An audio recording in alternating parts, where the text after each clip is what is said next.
এই দুনিয়ায় সত্যি কথার ভাত নেই, তাই কি হয়েছে আমি মুড়ি খেয়ে থাকবো, তাও সত্যি কথা কওয়া বাদ দিবের বার বলা।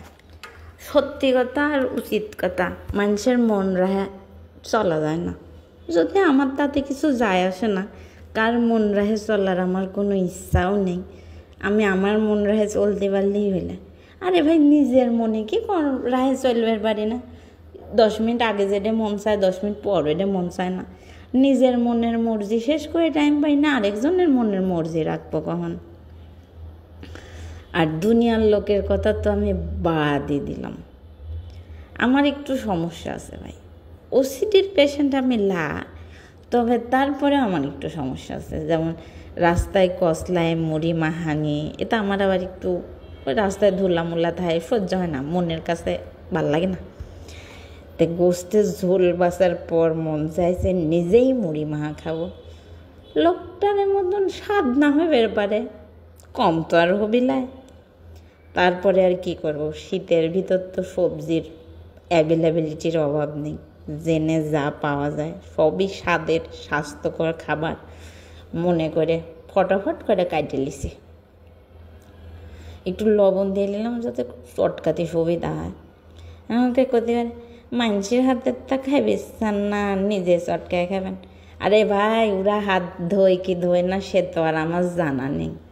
আমি 2 হাত সুন্দর করে সাবান দিয়ে কসলায় ধুয়ে আইছি।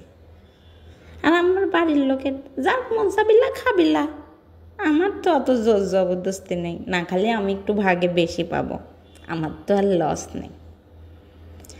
যাই হোক, আমি হাত সুন্দর করে ধুয়ে আসে সব দিয়ে কসলায় ঝরঝরে ভাজা মুড়ি মাহাইলাম।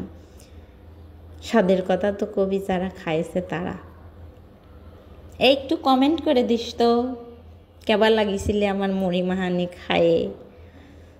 যাই হোক, আমি আপনারে কয়ে দিচ্ছি সেই স্বাদ হয়েছিল, এত স্বাদ হয়েছে যে আমার বাড়ির লোকজন কইছে তোর পড়াশোনা হয়েছে, চাহারি হয়েছে, জীবন চলেছে, তুই তো আসছে এইসব বাদ দে, লোকের গোলামি বাদ দে, ঝালমুড়ির দোকান দে। সেই স্বাদ হয়েছে, সেই স্বাদ। তো ঝালমুড়ির একটা দোকান দিয়েই দেবো ভাবতেছি। কোন এলাকায় দেওয়া যায় একটু সাজেস্ট করেন তো। আমি সিরিয়াস, আমি ঝালমুড়ির দোকানে দেব। পরের গোলামি করাচ্ছে, ঝালমুড়ির ইনকামই বেশি। আর আমি মাহাইছি, লোকের স্বাদ লাগেছে, এটাই তো দরকার। দরকার হয় 2 হাত গ্লোভস পরে সুন্দর করে ভালো করে প্রেজেন্ট করব। আপনারা মতামতটা আমাকে জানান, ঝালমুড়ির দোকানই দেব।